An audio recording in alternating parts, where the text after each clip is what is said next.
The clanking of the ancient ventilation system provided a constant backdrop to life on Omega 9. Mark Halden had long since learned to tune it out, much like the flickering overhead lights and the perpetual hum of machinery that permeated every corner of the deep space mining station. As a Level 3 maintenance engineer, Mark's days blended together in a monotonous cycle of repairing stubborn equipment, enduring the station's notoriously terrible coffee, and avoiding Griselda, his supervisor whose voice resembled a gravel crusher in operation. This particular Tuesday, or was it Wednesday? The days were difficult to track in the endless void, had started like any other. Mark was elbow-deep in the bowels of a malfunctioning waste recycler, muttering affectionately to his tools as he worked. "Just a little more, Betsy," he murmured his favorite wrench as he strained to loosen a corroded bolt. Almost there. The bolt gave way suddenly, causing Mark to slam his knuckles into the metal casing. He bit back a curse, sucking on his injured hand as he reached for the diagnostic tablet he nicknamed Old Faithful. It was then, through the usual static of the station's comm system, that he heard it, a soft, female voice that cut through the background noise with crystal clarity. "I miss you so much, my husband." Mark froze, tablet suspended in midair. The voice had been so clear, so intimate, like a whisper directly into his ear. He glanced around the empty maintenance bay, feeling a strange, prickling sensation at the back of his neck. "Hello," he called, voice echoing against the metal walls. Only the usual mechanical sounds answered him. He shook his head, attributing the voice to station interference or perhaps one of the crew members playing a practical joke. The comms often picked up bizarre fragments of transmissions, especially in this section where the shielding was wearing thin. Still, something about the voice had felt oddly familiar, stirring something deep within him that he couldn't quite place. 3 hours later, having finally coaxed the recycler back to life, Mark was making his way through the rarely used B-deck corridor toward the mess hall, hoping to grab a late lunch before Griselda could saddle him with another repair job. The corridor lights flickered more than usual here, creating pools of shadow between harsh fluorescent glare. He was checking a control panel, more out of habit than necessity, when he sensed a presence behind him. The hairs on his arms stood up before he even turned around. And there she was, standing perfectly still, regarding him with eyes that seemed to shift between shades of violet and deep blue, was a woman unlike any Mark had ever seen. Her skin had a subtle metallic sheen that caught the flickering light, and her ears, slightly elongated and tapering to delicate points, moved almost imperceptibly, as if detecting sounds beyond human hearing. Her clothing was strange, but not ostentatious. A form-fitting garment that seemed to flow like liquid while remaining solid, in colors that reminded Mark of twilight skies. But it was her eyes that truly captivated him, ancient and knowing, filled with an emotion so raw and complex that it made his chest tighten painfully. "Kalen," she said softly, taking a step toward him. "I found you at last." Mark backed up against the control panel, heart hammering against his ribs. I think you've got the wrong guy," he stammered. "My name is Mark Halden." She tilted her head slightly, a sad smile curving her lips. "That's the name they gave you, yes. But you're Kalen, my husband, and I have been searching for you across more worlds than you can imagine." His hand instinctively went to his personal scanner, a standard-issue device all station personnel carried for identifying unknown materials or, occasionally, unauthorized visitors. He pointed it at the woman, but the screen immediately froze, displaying only an undefined error message. "Look," Mark said, trying to keep his voice steady, "I don't know who you are or how you got on the station, but I am Elira," she said simply, as if that explained everything. "And I am here because the barriers between our worlds have finally thinned enough for me to cross through."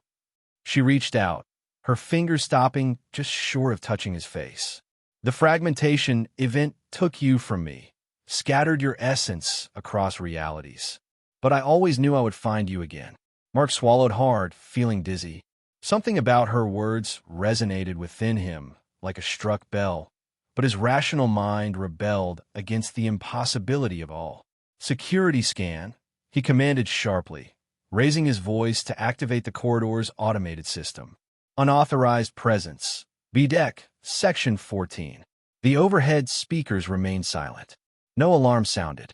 No security drones appeared. The station's systems, which monitored every square centimeter of the facility with obsessive thoroughness, appeared completely oblivious to Eliara's existence. "They cannot detect me," she said gently. "Not fully. I exist. Between frequencies, you might say." "That's impossible," Mark whispered. "And yet, here I am." Her smile widened slightly.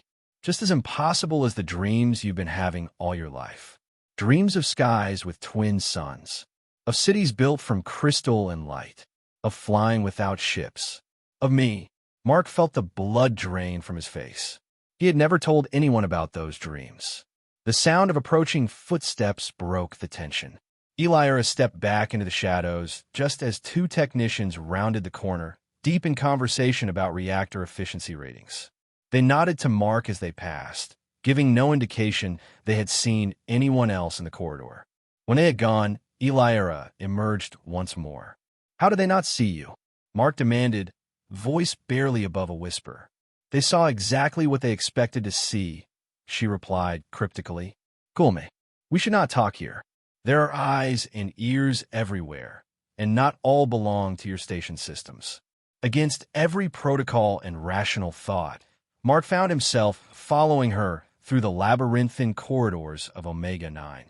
What disturbed him most was not Eliara's strange appearance or impossible claims, but how she navigated the station with confident familiarity, moving through the maze of hallways, access tunnels, and maintenance shafts as if she'd walked them 1,000 times before. More unsettling still was how easily she seemed to blend into the background whenever other crew members appeared, becoming somehow less noticeable without actually disappearing. People's eyes would slide past her, as if she were nothing more remarkable than a shadow or a piece of equipment. In the central hub, a malfunctioning cleaning bot that had been stubbornly resistant to Mark's repeated repair attempts suddenly whirred to life as Eliara passed, its movements becoming smooth and efficient after she casually brushed her fingers across its casing. "How did you do that?" Mark asked, watching the bot zoom away. "It remembered its purpose," she said simply. "Sometimes things just need to be reminded of what they truly are." At the automated dispensary, every selection button showed the error message it had displayed for weeks, except when Eliara touched the panel. Then, inexplicably, it produced Mark's favorite protein bar, a flavor that had been out of stock for months. "You should eat," she said, handing him the bar. "Your body's energy levels are depleted." Mark stared at the wrapper, then back at her. "How did you know this is my favorite?" "You used to grow these fruits yourself in the gardens of our home," she said, a distant look in her eyes. "You would spend hours tending to them, claiming the soil of Vaynar had just the right mineral composition to make them sweeter than anywhere else in the system." The casual mention of an unfamiliar place sent a jolt through Mark's mind. Not recognition, exactly, but something like déjà vu, a strange sense that he should know this information. "I've never gardened in my life," he said, though with less conviction than he intended. "And I've never heard of Vaynar." "Not in this life, perhaps," Eliara responded. "Before the fracture, before they scattered your memories across the void and locked away your true self." Their strange journey through the station continued, drawing curious glances from some crew members and outright suspicion from others. Griselda was particularly incensed when she spotted Mark with an unregistered visitor, her already ruddy face darkening to dangerous levels. "Halden," she bellowed across the engineering bay. "Who authorized this breach of protocol? Where's this woman's visitor badge? How did she even get clearance for this section?" Before Mark could stammer out a response, Eliara turned to face Griselda, her expression serene. "Administrator Tovos approved my presence," she said smoothly. "The documentation was filed this morning. I'm consulting on the quantum relay modifications." Griselda's mouth opened and closed like a fish out of water. Administrator Tovos was the station's rarely seen executive officer, whose authority no one questioned. I wasn't informed," she finally managed. "An oversight, I'm sure, Elira replied with a smile that somehow managed to be both warm and dismissive. After Griselda retreated, muttering about checking the logs, Mark turned to Elira in astonishment. Administrator Tovos has been on leave for 2 months. How did she believe you? People generally hear what they expect to hear, Elira said, and see what they expect to see. Reality is more malleable than your scientists understand. Throughout the day, Elira shared fragments of what she claimed was their shared past, tales of worlds with impossible landscapes, of adventures among the stars, of technologies that sounded more like magic than science. She spoke of customs they had shared, private jokes they had enjoyed, quiet moments in places with names that made Mark's head spin. We used to watch the light storms from the cliffs of Ethis, she said as they sat in a quiet corner of the observation deck, the cold vastness of space stretching before them. You would bring that sweet fermented drink you loved, Kashar, you called it, and we would stay until all 3 moons had risen. Mark closed his eyes, something tugging at the edges of his consciousness. For a fleeting moment, he could almost see it, violet lightning dancing across a turquoise sky, the warm weight of a glass in his hand, the sound of Eliara's laughter carried on a fragrant breeze. You remember, she whispered, watching his face intently. No, he said, eyes snapping open. I don't. I just imagined it based on your description. But a war was raging inside him. His logical mind insisted this was all impossible. A hallucination, perhaps, or an elaborate hoax. Yet something deeper, more instinctual, resonated with Eliara's words and presence. And there were the dreams he'd had all his life, dreams so vivid they often seemed more real than his waking life on the station. By the end of his shift, Mark was exhausted, confused, and no closer to understanding who Elira really was or what she wanted from him. What he did know was that he couldn't handle this alone. He needed help from someone who might understand the impossible, someone whose mind wasn't constrained by conventional scientific limitations. I know someone we should talk to, he told Elira as they left the main section of the station. If anyone might understand what's happening, it's him. Dr. Jian Li's laboratory was located in the oldest section of Omega-9, a forgotten wing that had once housed the original research facilities before the station's primary purpose shifted to asteroid mining and refueling. Few people ventured there anymore, giving the eccentric physicist the isolation he craved for his controversial experiments. The air in this section had a different quality, tinged with the sharp smell of ozone and stale herbal tea, overlaid with the mustiness of old paper, a rarity in the digital age. As they approached Li's lab, Mark could hear muttering punctuated by occasional bursts of manic laughter. He knocked on the door, which was covered in handwritten notes and warnings in multiple languages. Go away, came the immediate response. Whatever it is, I'm busy revolutionizing our understanding of fundamental reality. Dr. Li, it's Mark Halden, from engineering. I fixed your thermal regulator last month. There was a pause, then the sound of several locks disengaging. The door slid open to reveal a thin man with wild gray hair that stood out in all directions, as if he'd been recently electrocuted. Despite being well into his 70s, Dr. Li's dark eyes were sharp and alert behind thick-rimmed glasses that had been repaired multiple times with what appeared to be electronics tape. Ah, the competent one, Li said, his accent a melodic blend of influences from Earth's Asian regions. Not like those other maintenance monkeys they send. What's broken now? The phase oscillator? I told them the power grid in this section isn't stable enough for her. His words cut off abruptly as his gaze fell on Elira. His eyes widened, his posture stiffened, and for a moment, Mark thought the old scientist might slam the door shut. Instead, Li grabbed Mark's arm with surprising strength and yanked him into the lab, gesturing impatiently for Elira to follow. Once they were inside, he hastily re-engaged all 7 locks and activated what appeared to be a makeshift signal jammer. Who are you? He demanded of Elira, circling her like a cautious predator. Or perhaps I should ask, what are you? Your quantum signature is difficult to read, diffuse, almost as if you're not fully resonating with this dimensional frequency. Elira smiled. You see more clearly than most, Dr. Jianli. Your theories on multiversal consciousness transfer are remarkably close to the truth. Lee's eyebrows shot up so high they nearly disappeared into his chaotic hairline. You know my work? How? I've published nothing. The fools on the Scientific Council rejected my proposals as delusional pseudoscience. Knowledge flows through more channels than academia, Elira replied. And some truths are universal, waiting to be discovered across all realities. The laboratory itself was a physical manifestation of Lee's scattered genius. Workbenches crowded with half-assembled devices, walls covered with equations and diagrams, screens displaying data streams and simulations. Cables snaked across the floor, connecting various apparatus in a complex web that only Lee could navigate safely.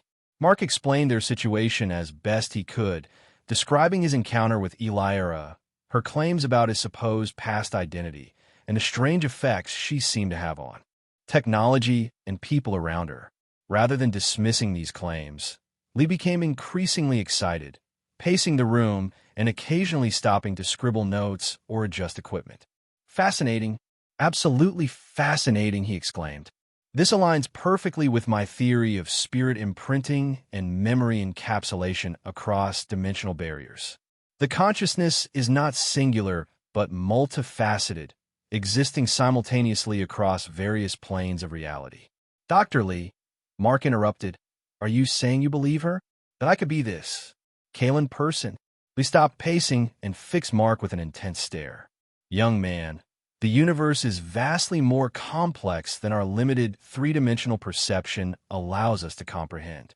Consciousness itself may be the only true constant across all realities.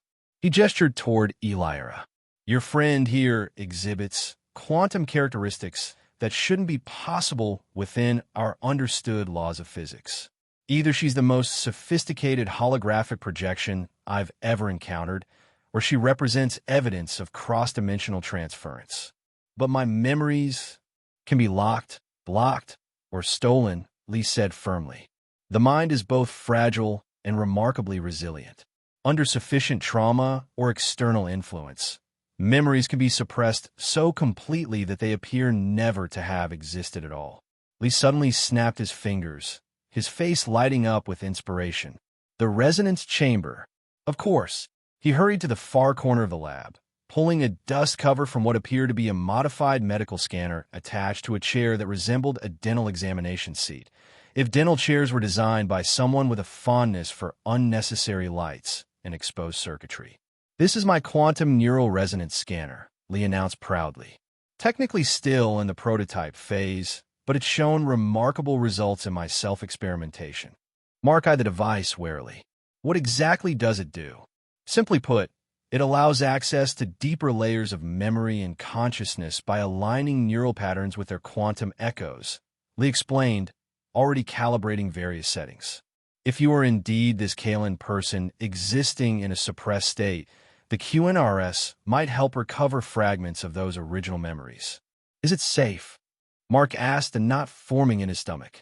Lee waved his hand dismissively. Define safe. Will it explode? Probably not. Will it permanently damage your brain? Unlikely. Might it cause temporary discomfort, hallucinations, or existential crisis? Almost certainly. That's not very reassuring. Science rarely is, my boy, Lee replied cheerfully. But if you want answers, this is your best option. Besides, he added, lowering his voice conspiratorially, I've been itching to test it on someone other than myself. My own neural pathways are becoming too familiar with the interface. Mark looked to Elira, who had been silently observing their exchange. Her expression was concerned but resolute. It is your choice, Mark, she said softly. I cannot and will not force you to remember. But I believe that somewhere inside you, Kalen is waiting to awaken. With a deep breath, Mark sat in the chair. Let's do this. Lee worked quickly, attaching sensors to Mark's temples and forehead, adjusting dials, and checking readings on multiple screens. Try to relax, he advised. The more resistance your consciousness offers, the less effective the resonance will be. That's like telling someone not to think about elephants, Mark muttered. Precisely why I've incorporated a mild neural relaxant into the initial phase, Lee replied with a grin that did nothing to settle Mark's nerves. Now, close your eyes and allow your mind to drift. The QNRS will do the rest. The machine hummed to life, vibrations traveling through the chair and into Mark's body. The sensation was strange, but not unpleasant, like being submerged in warm water while gentle electrical currents played across his skin. Behind his closed eyelids, patterns of light began to form and swirl. Then, without warning, the world exploded. Mark was no longer in Lee's laboratory. He was everywhere and nowhere, experiences washing over him in disjointed fragments. Standing on a balcony beneath twin suns, their light casting dual shadows at his feet. Manipulating crystalline technology that responded to thought as much as touch, complex systems bending to his will. The exhilarating sensation of flight without a ship, his body somehow capable of navigating air currents. Iliara's laughter as they raced across a field of luminescent grass that sang when touched. Paralyzing fear as alarms blared, warning of an imminent breach. Himself, but not himself, more confident, more determined, working frantically at a massive energy device while voices shouted warnings in the background. A decision. A terrible, necessary decision that would tear him away from everything he loved. The images came faster, more intense, threatening to overwhelm him. Mark gasped for breath, his body arching in the chair as memories, Kalen's memories, flooded his consciousness. Suddenly, everything stopped.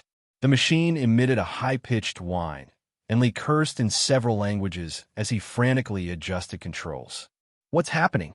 Iliara demanded, moving to Mark's side. Interference, Lee growled, fingers flying across keypads. "Something's blocking the deeper access. Not natural resistance. This is artificial, synthetic. A barrier." His eyes widened as he studied a particular readout.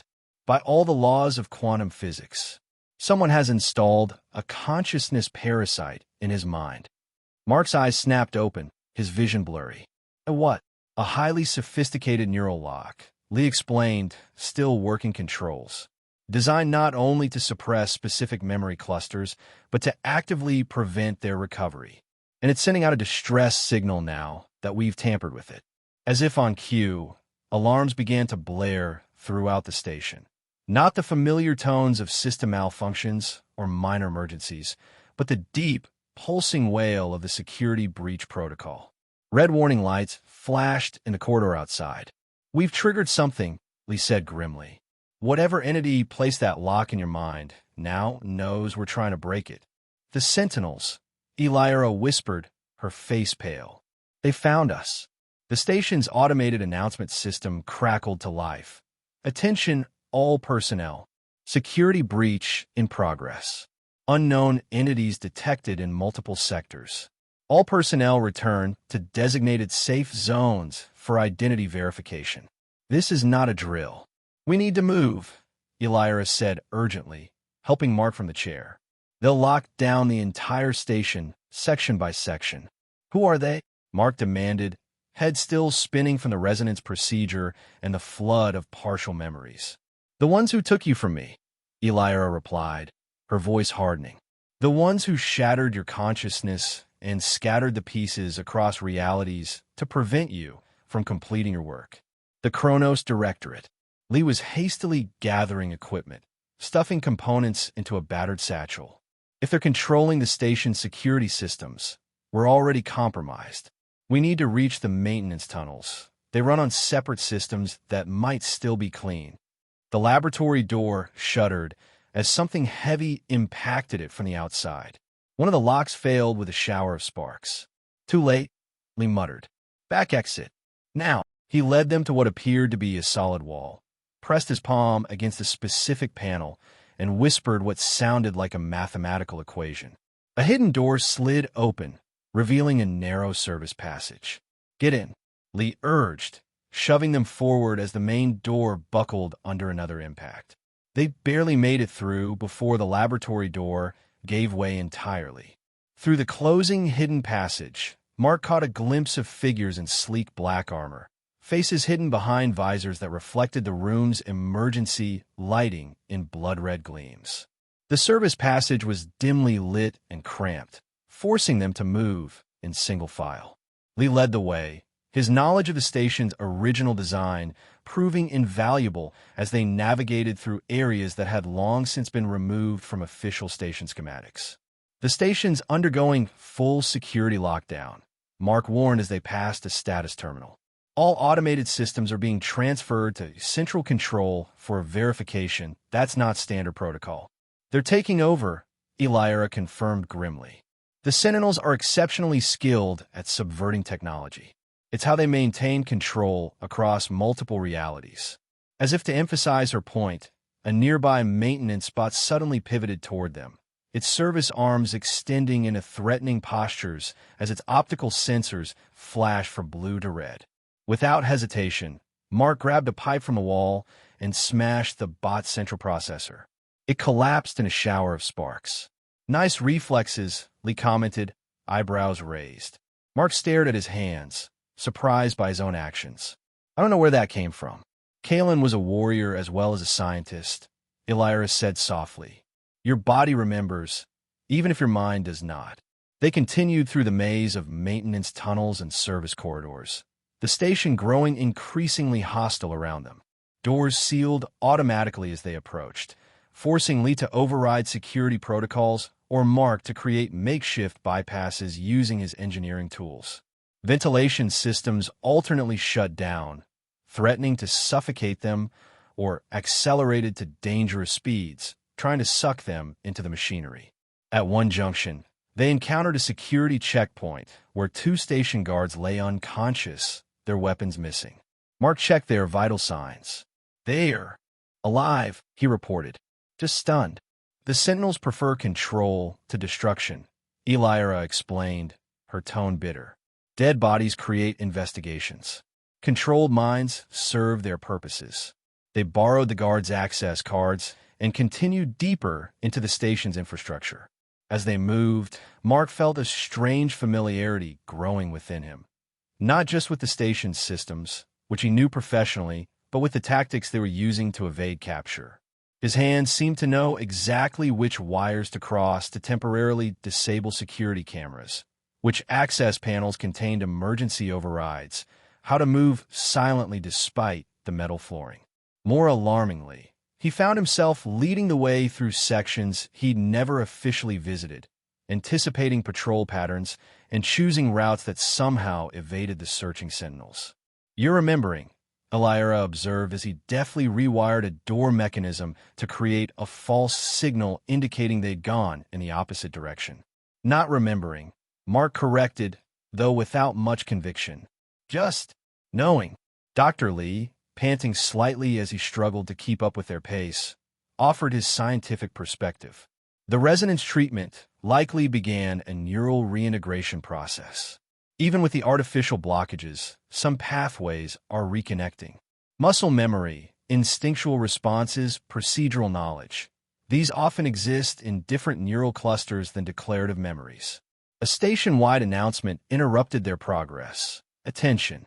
Hostile infiltrators have been identified in Section 17. All personnel are instructed to report any sightings of maintenance engineer Mark Halden, accompanied by two unidentified individuals. They are considered armed and extremely dangerous. Approach with caution. They're not even trying to be subtle anymore, Lim muttered. So much for maintaining cover. They don't need to, Elira replied. Once they've located their target, efficiency takes precedence over secrecy. Mark felt a cold weight settle in his stomach. They're after me, aren't they? Not you. Elira nodded grimly. Yes, or more precisely, they're after what Kalen knows, what you know, buried deep within your mind. Which is what, exactly? The key to breaking their control over the multiversal nexus points, she said. Before the fragmentation event, you were on the verge of completing technology that would democratize interdimensional travel, making it accessible to all sentient beings rather than remaining under directorate control. And they, what? Split me into pieces across different realities to stop this. It was unprecedented, Elira confirmed. They couldn't simply kill you. Your failsafes would have released the knowledge publicly. Instead, they used experimental chronon dispersion to scatter your consciousness across multiple timelines, each fragment containing insufficient knowledge to pose a threat. But they didn't account for her. Lee interjected, gesturing toward Elira with something like admiration. Consciousness bound to consciousness. Love as a tether across realities. Fascinatingly romantic in a quantum physics sense. A sudden explosion rocked the corridor ahead, sending smoke billowing toward them. Mark pulled them into a side passage just as armed figures emerged through the smoke, their movements precise and coordinated in a way that seemed almost inhuman. Sentinel Tactical Team, Elira whispered. Elite Enforcers. Mark watched the figures move past their hiding spot, something tugging at his memory. They're not wearing standard station security uniforms. They wouldn't be, Lee muttered. Probably materialized directly onto the station once their advance team secured a transfer point. We need to get to Docking Bay 7, Mark said suddenly, the words emerging before he'd consciously formed the thought. Both Elira and Lee turned to him in surprise. Why there? Lee asked. Mark blinked, confused by his own certainty. I don't know. It just feels important. Elira's eyes widened. The prototype. Is that what you're remembering? What prototype? Before everything happened, before they came for you, you were working on a contingency plan. A prototype translocation chamber, hidden within the station's original infrastructure. You never told me exactly where you concealed it, only that it would be somewhere they wouldn't think to look. The words triggered something in Mark's mind, a flash of memory, himself, as Kalen, working frantically in a forgotten corner of the station, embedding sophisticated technology into what appeared to be a standard storage unit. An old cargo hold, he said slowly, sealed off during the station's conversion from research to mining operations. Near Docking Bay 7, behind a bulkhead marked for structural integrity concerns. You remember, Elira's face lit up with hope. Not everything, Mark cautioned. Just fragments, pieces. It's enough, she assured him. If we can reach the prototype, we can escape before they lock down every possible exit. Lee consulted a schematic on his portable device. Docking Bay 7 is 5 levels down and halfway across the station. Getting there without being detected will be nearly impossible with standard routes. Mark closed his eyes, allowing the emerging instincts to guide his thoughts. There's another way. Maintenance Shaft 34B connects to the original coolant system tunnels. They were abandoned when the station upgraded to the new thermal regulation setup, but they were never completely sealed. They run directly beneath the main concourse and emerge just one section over from Bay 7. Lee looked impressed. That's not in any of the official schematics. No, Mark agreed, uncertain how he knew this. It wouldn't be. Their journey through the bowels of Omega 9 became increasingly perilous. The station itself seemed to be turning against them, lights failing as they entered sections, atmospheric controls randomly cycling between suffocating heat and freezing cold, gravity plates fluctuating unpredictably. Twice they narrowly avoided Sentinel patrols, and once they were forced to physically fight their way past a security drone that had been reprogrammed to capture or kill. Throughout it all, Mark felt himself changing. Each crisis seemed to awaken more of Kalen's memories and instincts. He found himself anticipating problems before they arose, thinking several steps ahead, formulating contingencies. His body moved with a certainty his conscious mind didn't yet possess, reflexes sharpened beyond what his life as a maintenance engineer should have developed. Elira noticed the transformation, her eyes reflecting both hope and concern. You're coming back, she said during a brief rest period as Lee worked to bypass a sealed hatchway. I can see him in your eyes now. I still feel like Mark, he said quietly, but there's more. Like I've been living in a small room and suddenly discovered an entire mansion connected to it, filled with rooms I never knew existed. You are both, she told him. You always will be. The fragmentation didn't create Mark from nothing. It shaped him from aspects of Kalen. Your kindness, your creativity with limited resources, your quiet humor in difficult situations. Those were always part of you. The moment was interrupted by Lee's triumphant exclamation as the hatch slid open, revealing the abandoned coolant tunnels, vast cylindrical passages that stretched into darkness. "We'll need to move quickly," Lee warned. "Our presence will be obvious once we're inside."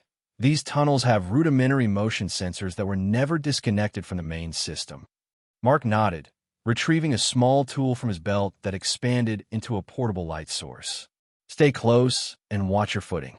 The grating can be unstable in sections." They had traveled perhaps halfway through the tunnel system when the passage behind them suddenly sealed with a deafening clang, emergency lights flashing as a containment protocol activated. Simultaneously, the tunnel ahead began to fill with a dense, white fog, station-standard incapacitating gas. "They found us," Lee shouted, pulling a breathing mask from his satchel and pressing it to his face. Mark reacted instinctively, pulling Eliara close and activating a previously unused function on his maintenance belt. A shimmering energy field expanded around them, pushing back the advancing gas. "Maintenance emergency shield," he explained to Eliara's startled expression. "Standard issue, but limited duration. Designed for toxic spill containment." "That's definitely not standard issue," Lee commented through his mask, eyeing the shield with professional interest. "At least, not the standard issue I'm familiar with." "Kalen always improved his equipment," Eliara said with a faint smile. "Never could leave well enough alone." They hurried forward, the shield flickering as it reached the limits of its power supply. Just as it failed completely, they reached an access ladder leading up to a maintenance hatch marked with faded lettering. Section 22A Auxiliary Access. "This should put us one level below Base 7, Mark said, already climbing. "We'll need to be careful. This area will be actively patrolled." He pushed the hatch open cautiously, scanning the dimly lit corridor beyond before signaling the all-clear. Once they were all through, Lee consulted his device again. "Base 7 should be directly above us now.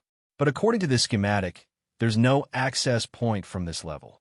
Mark moved confidently to what appeared to be a standard wall panel, running his fingers along its edge until he found a nearly invisible seam. "There's if you know where to look," he murmured, pressing a specific sequence of points around the panel. The wall section receded and slid aside, revealing a narrow maintenance shaft designed for repair drones. It was barely wide enough for a human to navigate. "We'll have to go one at a time," Mark said. "I'll go first to make sure it's clear."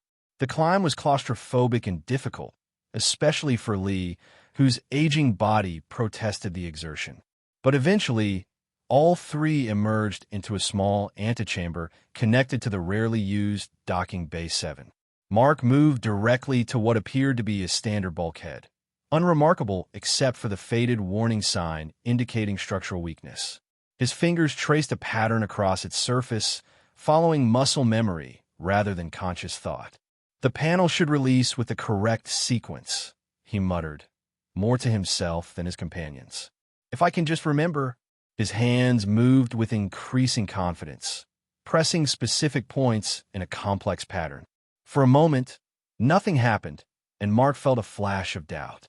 Then, with a soft hiss, the entire section slid inward and sideways, revealing a hidden chamber beyond. The room was small and mostly empty except for a circular platform in its center, surrounded by what appeared to be modular equipment carefully disguised to look like standard storage containers. A faint blue glow emanated from beneath the platform, pulsing gently like a heartbeat. "The prototype," Eliara breathed, her eyes wide with recognition and hope. Mark approached it cautiously, memories flickering through his mind. Hands assembling components, late nights working by dim light to avoid detection. The constant fear of discovery balanced against desperate determination. "It's a translocation chamber," he explained, the knowledge surfacing as he spoke. "Not a conventional one that requires fixed receiving stations. This can create targeted wormhole apertures to predetermined coordinates. Coordinates encoded in a quantum signature that exists outside normal spacetime. Dr. Lee circled the device, his scientific curiosity temporarily overriding his fear. Remarkable. You've developed a self-contained Einstein-Rosen bridge generator? The power requirements alone should be impossible to manage in something this size. It draws energy from the dimensional boundary layers themselves. Mark heard himself saying, Kalen's knowledge flowing through him. The more the barriers between worlds thin, the stronger it becomes. That's why Kalen hit it here. The station sits at a natural weak point between realities. He moved to what appeared to be a control panel disguised as a standard cargo inventory terminal. His fingers flew across the interface with practiced ease, bypassing security protocols and activating dormant systems. Will it still work? Elira asked, glancing nervously toward the entrance they had sealed behind them. After all this time, it was designed to remain in standby indefinitely. Mark replied, continuing to work. The core components are self-maintaining through quantum regeneration. But we'll only get one chance at this. The power buildup will alert every sensor on the station. The chamber hummed to life, the blue glow intensifying as hidden components emerged from their concealed positions. The central platform began to rotate slowly, creating a visual distortion above it as space itself began to warp. A sudden pounding on the sealed entrance interrupted their preparations. The metallic barrier vibrated under the impact of what must have been specialized breaching equipment. They've found us, Lee said unnecessarily, backing away from the door. How much longer? Elira asked, moving closer to Mark. 2 minutes for full power alignment, he replied, working faster. We just need to hold them off until... The entrance exploded inward in a shower of metal fragments and smoke. Through the debris stepped 3 figures in the sleek black armor Mark had glimpsed earlier. Their movements were unnaturally fluid and coordinated, faceless helmets scanning the room with a motionless efficiency. Behind them came a 4th figure, taller, distinguished by subtle markings on the armor that suggested rank or authority. This one stepped forward, helmet retracting to reveal a human face so coldly perfect it seemed artificial. Kalen Varn, the leader said, voice pleasant and reasonable despite the violence of their entrance.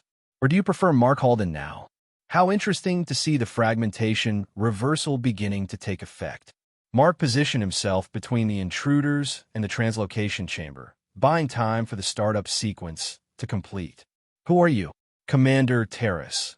The man replied with a thin smile. Kronos, Directorate Enforcement Division.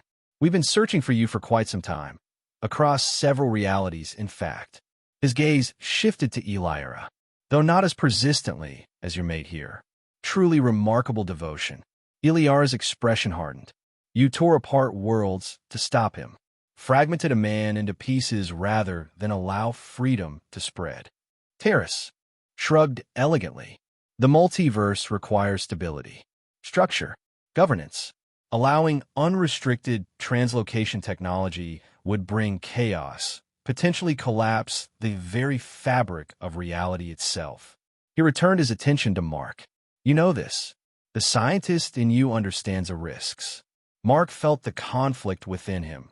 Kalen's revolutionary fervor against Mark's caution. But deeper than both was a sense of fundamental wrongness about the Directorate's approach. You don't protect the multiverse, he said, memories crystallizing as he spoke. You control it. You decide who can travel, who can communicate, who can access resources. You maintain artificial scarcity across realities to preserve your own power. Terrace sighed, as if disappointed by a student's poor reasoning. Order requires hierarchy. The alternative is pandemonium. He gestured casually, and his 3 soldiers raised their weapons, sleek devices that hummed with energy. Now, step away from the prototype. Despite everything, we would prefer to take you alive. Your knowledge is still valuable, properly contained. The translocation chamber behind Mark pulsed more intensely, the startup sequence nearing completion. He needed to stall just a little longer. And if I refuse, then we complete what we started, Terrace replied simply. Permanent fragmentation. A more thorough job this time, with no possibility of recovery.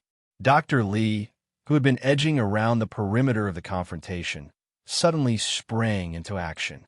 He hurled his equipment satchel at the Sentinel soldiers, causing a momentary distraction as various scientific instruments spilled across the floor. "Now," he shouted to Mark and Elira, "I'll hold them off." Before Mark could protest, Lee produced a small device from his pocket and activated it. A blinding flash filled the room, followed by cascading electromagnetic pulses that temporarily disrupted the Sentinel's armor systems. "Go!" Lee shouted again, already moving to block the entrance. The multiverse needs what you know. The translocation chamber reached full power, the central platform now surrounded by a swirling vortex of energy that distorted light and space. Mark grabbed Eliara's hand, pulling her toward the platform, even as Terrace's soldiers recovered and aimed their weapons. "Lee, come with us," Mark called out. The old scientist shook his head, still blocking the way. Too many variables. Chamber designed for 2, not 3. Might destabilize the wormhole. He grinned manically. "Besides, I've always wanted to see how these interdimensional types handle a good old-fashioned physics problem." With that, he slammed his hand against a wall panel, triggering the emergency decompression protocol for the adjoining airlock. Warning sirens blared as the atmosphere in the small chamber began to vent, creating chaos as loose equipment went flying toward the pressure differential. Mark and Elira reached the platform just as energy beams from the Sentinel's weapons sliced through the air around them. The vortex enveloped them, reality seeming to fold and unfold simultaneously. The last thing Mark saw was Dr. Lee's triumphant face as the scientist threw himself at Terrace, both of them tumbling toward the airlock as the door began to close. Then everything stretched, compressed, and dissolved into pure energy. Mark wasn't sure how long the translocation took. It could have been seconds or centuries. Subjective time lost all meaning in the between space. When reality reasserted itself, they were standing on solid ground in a completely different environment. They had materialized in what appeared to be an abandoned mining facility carved into the interior of a small asteroid or moonlet. Ancient equipment stood silent around them, covered in the dust of decades. Dim emergency lighting provided minimal illumination, casting long shadows across the cavernous space.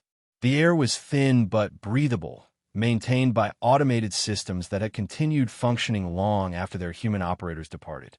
Mark staggered slightly, disoriented from the translocation and the flood of memories it had triggered. Elira steadied him, her touch anchoring him to reality. "Where are we?" he asked, looking around at the unfamiliar surroundings. "One of your contingency locations," Elira replied. "You never told me exactly where they all were. Safety protocol, you said. But I recognized the type of place. You preferred abandoned mining operations because of their self-sufficient life support systems and natural shielding against detection." Mark moved to a nearby console, brushing away dust to reveal controls that looked both familiar and strange. His fingers moved automatically, activating systems and bringing the facility to greater life. Lights brightened, and the whisper of environmental systems grew stronger. "This was an early outpost of the Resistance," he said, the knowledge emerging from Kalen's memories. "Before the Directorate identified us as a threat. We used places like this to develop and test technology away from their monitoring networks." As more systems came online, Mark became aware of a hollow sensation in his chest, grief for Dr. Lee, combined with the overwhelming disorientation of reconciling 2 sets of memories, 2 lifetimes of experiences. "He sacrificed himself for us," Mark said quietly. "He barely knew us, barely understood what was happening, but he gave his life anyway." "He understood enough," Elira replied, her voice gentle. "He was a seeker of truth. In the end, that's what mattered to him." Mark sat heavily on a dusty crate, the full weight of everything pressing down on him. "I remember now. Not everything, but enough. Enough to know what I was trying to do, why the Directorate feared it so much." Elira knelt beside him, taking his hands in hers. The Free Passage Protocol, technology that would democratize interdimensional travel. Not just travel, Mark corrected, Kalen's passion flowing through his words. Communication. Resource sharing. Knowledge exchange. The Directorate maintains its power by keeping worlds isolated from each other, dependent on their approved channels and technologies. They claim it's for safety and stability, but it's really about control. He stood suddenly, pacing as more memories aligned and integrated. The translocation network I designed would be self-sustaining, self-expanding. Once established at a few key nexus points, it would grow organically beyond anyone's ability to shut down. No more gatekeepers. No more artificial scarcity. No more worlds cut off from the greater multiverse because they lack strategic value. A threat to everything the Directorate stands for, Elira observed. Yes. Mark stopped pacing, turning to face her. That's why they didn't just kill me. Death would have triggered failsafes, releasing the complete schematics across multiple realities. So instead, they tried something experimental, consciousness fragmentation, splitting me across realities, each fragment insufficient to reconstruct the whole. But they didn't account for connection, Elira said, touching her heart. Some bonds transcend dimensional barriers. Mark looked at her with new understanding, seeing both the stranger who had appeared on Omega 9 and the beloved partner of another lifetime.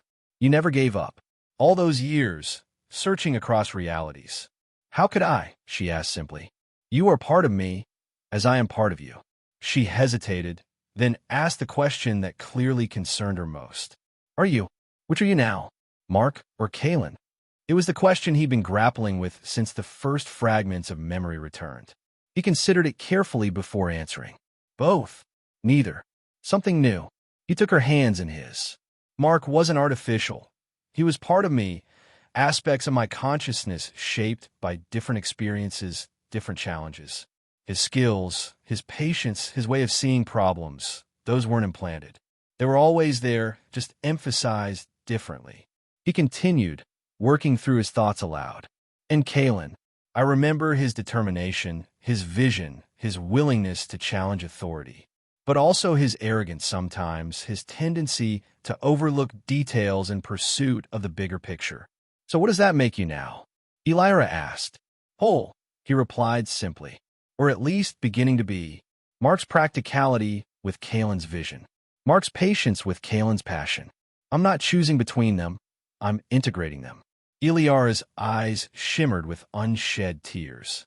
That's what I hoped for. Not to erase who you've become, but to restore what was taken. Mark, he still thought of himself by that name, though with a broader understanding of who he was, touched her face gently. We have time now. Time for me to remember. Time for us to know each other again. But even as he spoke the words, reality reasserted itself. Though perhaps not as much time as I'd like. The Directorate will be searching for us. They won't find us immediately, Elira assured him. The translocation scrambles quantum signatures, and this facility has natural shielding. But yes, eventually they'll track us. Then we need to prepare. Mark turned to survey the facility with new purpose. This outpost should have stored data on the free passage protocol. Not complete schematics, I was too careful for that, but enough to give us a starting point. Combined with what's returning to my memory. You want to complete what you started, Elira realized. Continue the resistance. Don't you, he asked. After everything they've done, to us, to countless worlds kept isolated and controlled. She smiled, and in that expression he saw the fierce spirit that had driven her across dimensions to find him. Of course I do. I just wanted to be sure you were ready for what that means. The Directorate won't stop hunting. Us. The path ahead is dangerous. I know. He squeezed her hands. But we've already accomplished the impossible. You found me across realities. I'm remembering what was supposed to be permanently forgotten. What's a little interdimensional revolution compared to that? For the first time since their reunion, Elira laughed. A sound of genuine joy that echoed through the dusty facility and vibrated through Mark's very being, awakening memories of countless moments of shared happiness. They had much to do, systems to activate, defenses to establish, plans to make. The Directorate would be regrouping, analyzing the translocation signature, beginning their hunt. But for this moment, in this temporary haven between worlds, they allowed themselves to simply exist in the miracle of reunion. Mark looked at Elira, seeing her fully now in a way he couldn't before. Not just the mysterious alien who had appeared on Omega 9, but the partner who had journeyed across realities to find him. He saw the subtle expressions he had once known intimately, the determination that had never wavered, the love that had transcended dimensional barriers. "I missed you," he said simply, the words carrying the weight of 2 lifetimes of experience. "Even when I didn't know you existed, I missed you." Eliara's eyes shimmered with emotion as she stepped closer. "I know," she replied softly. "I always knew. The path ahead was uncertain. The Directorate was powerful, their resources vast, their reach extending across countless realities. The task of completing and implementing the Free Passage Protocol would be enormously challenging, perhaps even impossible. But in that moment, impossibility seemed a small obstacle indeed. After all, they had already defied the fundamental laws of consciousness, memory, and dimensional barriers. Whatever came next, they would face it together, Mark and Kalen, Elira, and the Resistance, challenging the very structure of the multiverse in pursuit of freedom. As they turned to begin their work, activating ancient systems and reconstructing forgotten plans, Mark felt a certainty that transcended both his lives. Whatever happened, whatever challenges lay ahead, this, finding each other across infinite possibilities, had already been their greatest victory. The revolution would follow.